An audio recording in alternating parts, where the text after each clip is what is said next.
अस्सलामु अलैकुम नाज़रीन, आपने रूह को गरमाने और जज्बात को तड़पाने वाला तुर्क ड्रामा सीरियल अर्तुगरुल गाज़ी ज़रूर देखा होगा, जिसमें दुनिया की सबसे अजीम सल्तनत खिलाफत उस्मानिया के हकीकी बानी के बारे में बताया गया है और ये भी बताया गया है कि अर्तुगरुल गाज़ी ने ही आलम इस्लाम को मुत्तहिद करने का ख्वाब देखा था और अपने बेटे उस्मान गाज़ी की तरबियत की थी।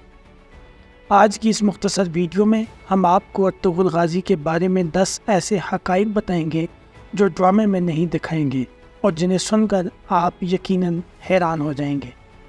आगे बढ़ने से कबल आपसे गुजारिश है कि अगर आप हमारे चैनल पर नए हैं तो हमारे चैनल को ज़रूर सब्सक्राइब करें ताकि आप हमारी अगली वीडियोस बर वक्त देख सकें।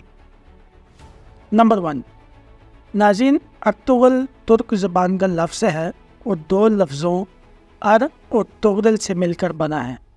अर के मानी आदमी, सिपाही या हीरो के हैं, जबकि तुगरल के मानी उकाब परिंदा के आते हैं जो मजबूत शिकारी परिंदे के तौर पर मशहूर है। नंबर 2, अर्तुगरुल का पूरा नाम अमीर गाज़ी अर्तुगरुल बिन सुलेमान शाह तुर्कमानी है।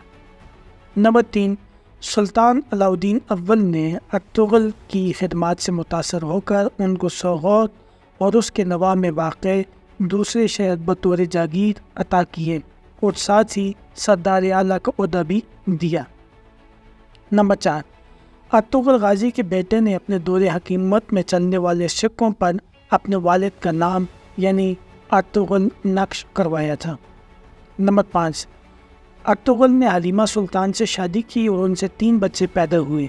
सबसे छोटा उस्मान था, जिसके बारे में अर्तुगरुल ने कई मरतबा ख्वाब देखा कि वह आलम इस्लाम को मुत्तहिद करेगा और दुनिया की अजीम सल्तनत कायम करेगा।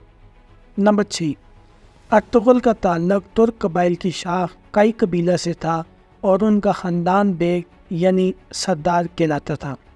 नंबर 7, उनका ये कबीला मसलकन हनफी था। नंबर 8, इस्लाम की सरबुलंदी की खातिर अर्तुगरुल और दीगर उस्मानी सलातीन की मुजाहिदाना सरगर्मियों के बिना पर अमूमन उनके नाम के साथ गाज़ी का लक़ब लगाया जाता है। अर्तुगरुल के नाम के साथ भी गाज़ी लगने का सबब यही है। नंबर 9, वफ़ात के वक्त अर्तुगरुल की उम्र 90 साल से ज़्यादा थी और तुर्की के शहर सौगौत में मदफून हैं।